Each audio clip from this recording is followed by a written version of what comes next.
Hai, perkenalkan nama saya Asprine Kristiani Tobe dengan NIM 22010600041, Prodi Pendidikan Kimia, Fakultas Keguruan dan Ilmu Pendidikan, Universitas Nusa Cendana. Pada video kali ini, saya akan menjelaskan sedikit materi tentang larutan ideal, termodinamika, pencampuran larutan ideal, dan hukum Henry, hukum distribusi Nernst, dan sifat koligatif larutan.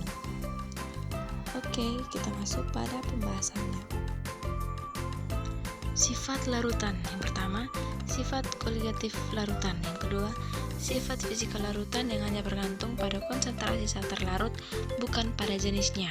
Yang kedua, untuk mengetahui sejauh mana sifat suatu larutan berubah dibandingkan pelarut murninya ketika dimasukkan sejumlah zat terlarut, di mana hukum sifat koligatif dan di mana hanya berlaku untuk larutan ideal. Yang berikut, larutan ideal.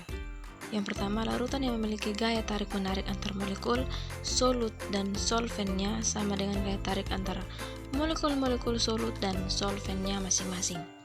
Yang kedua, larutan ideal hanya bersifat hipotetis, keberadaannya hanya dapat didekati oleh larutan nyata yang sangat encer atau dua zat dengan struktur kimia yang hampir sama, di mana contohnya metanol dan etanol, benzena dan toluena, eneksana dan enertana, etil bromida dan etil iodida.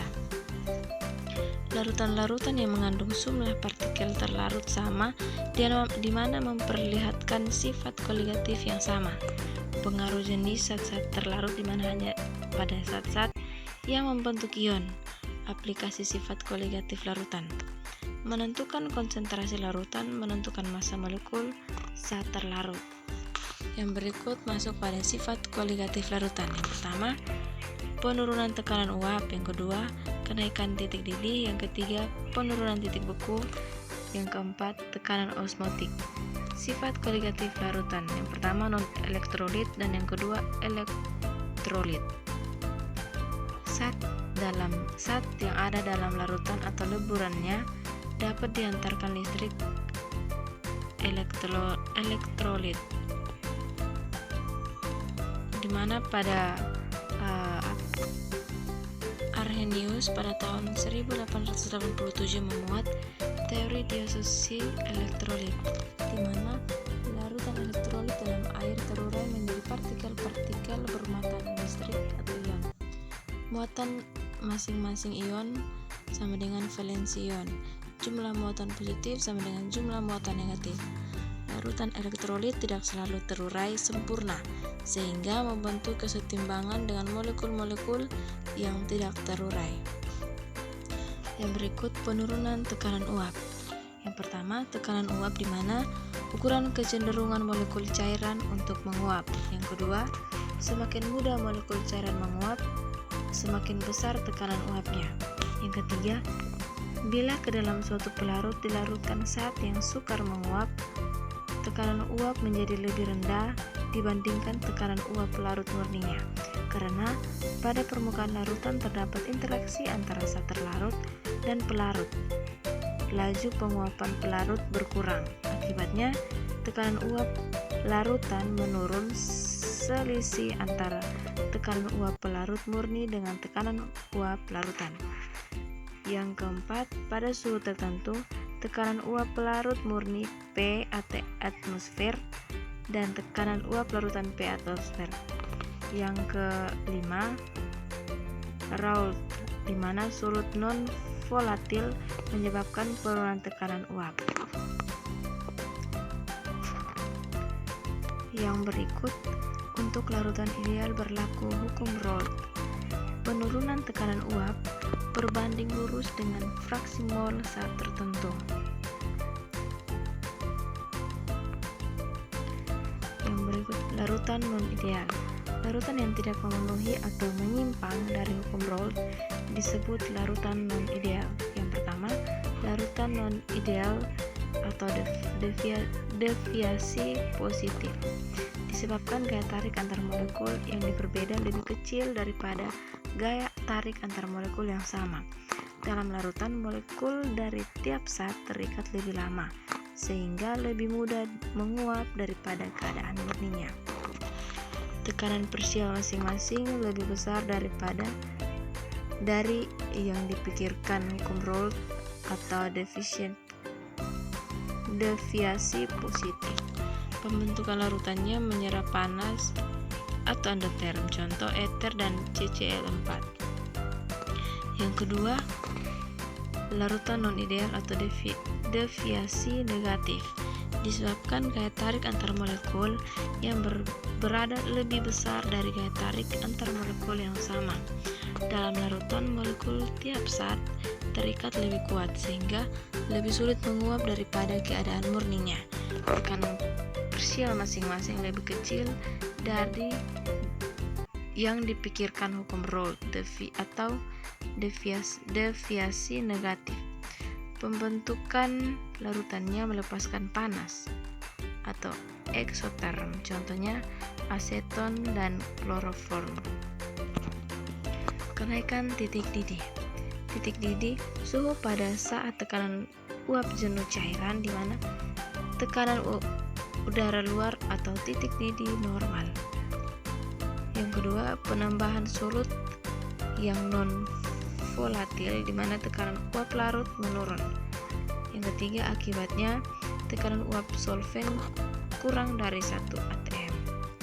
Yang keempat, jika cairan dididihkan harus dipanaskan sampai suhu di atas titik didih normal agar tekanan uap cairan sama dengan tekanan uap solvent murni.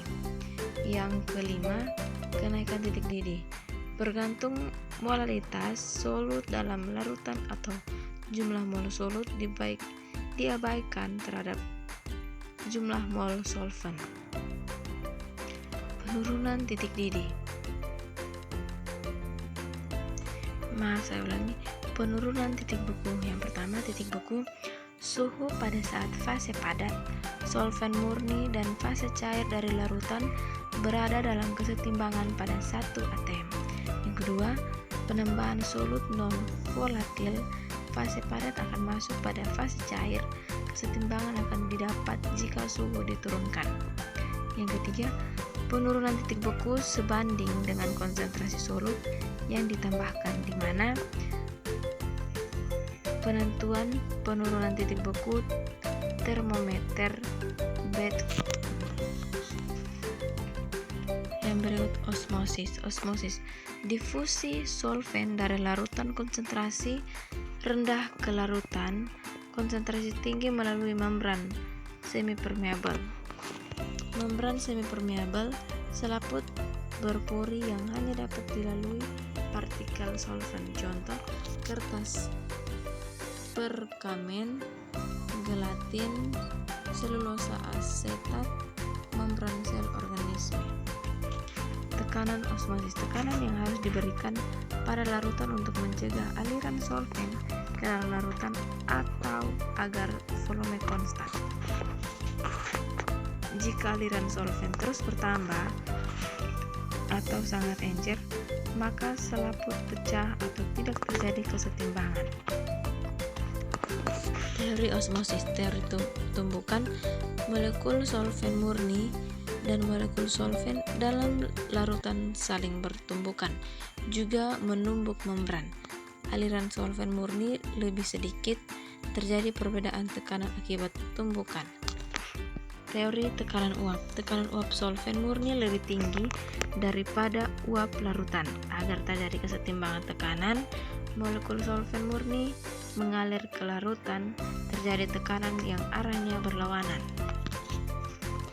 Hukum tekanan osmosis. P sama dengan M kali R kali T, di mana P sama dengan tekanan osmotik, M sama dengan molaritas larutan, R sama dengan tetapan gas, dan T sama dengan suhu absolut.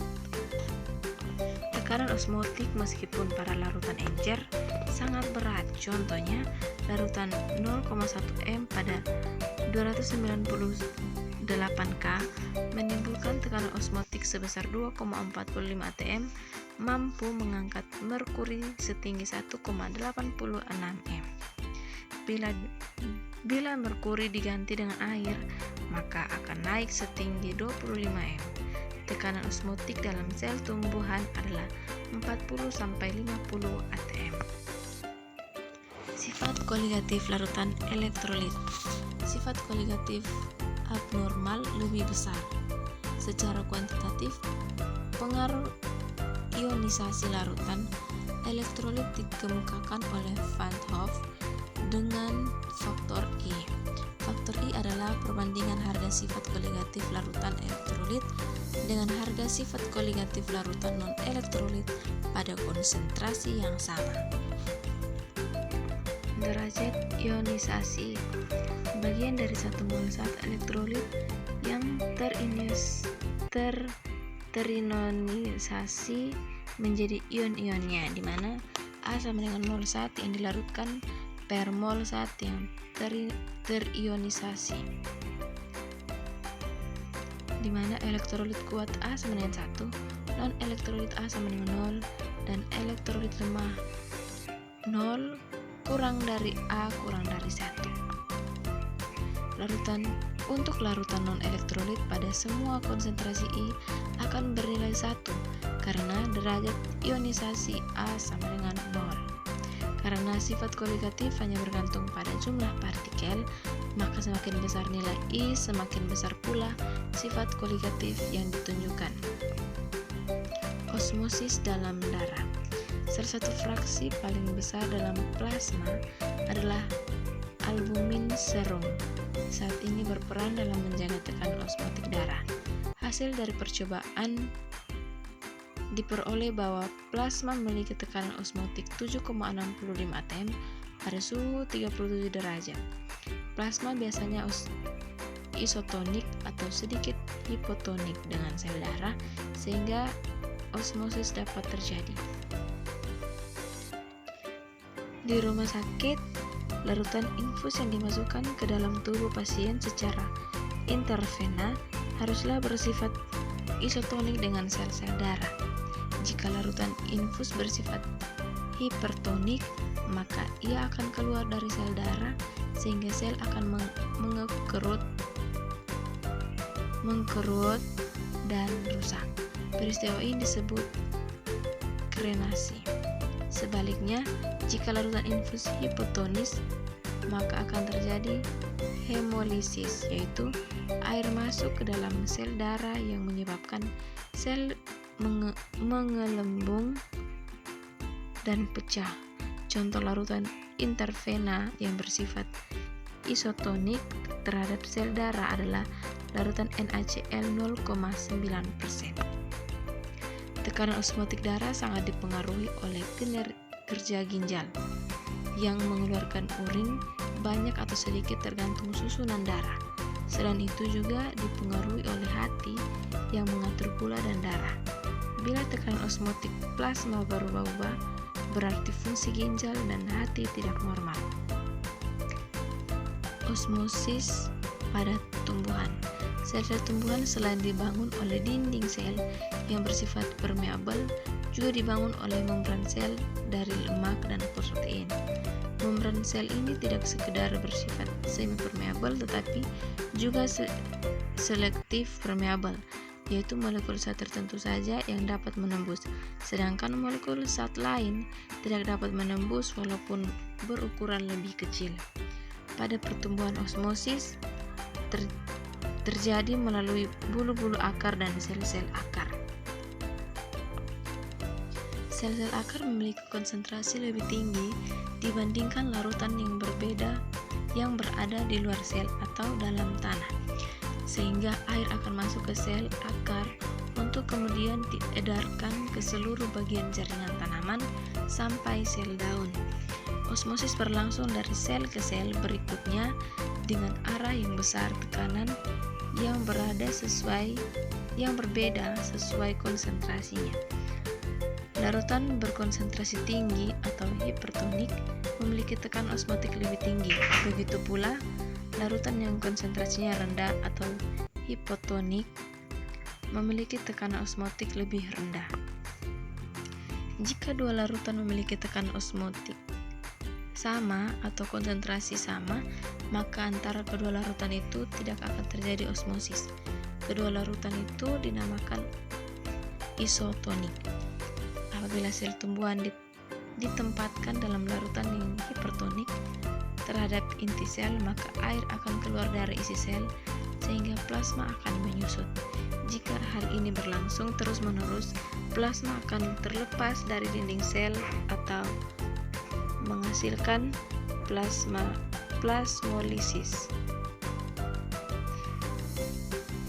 Jika sel yang telah mengalami plasmolisis dimasukkan ke dalam larutan hipotonik, maka air akan masuk kembali ke dalam sel sehingga menjadi pengembang. Pengaruh osmosis dalam sel tumbuhan berbeda dari tumbuhan yang satu dengan tumbuhan yang lainnya. Kecepatan osmosis dipengaruhi oleh beberapa faktor, yaitu perbedaan konsentrasi, suhu, tekanan, dan permeabilitas membran. Oke, sekian materi dari saya.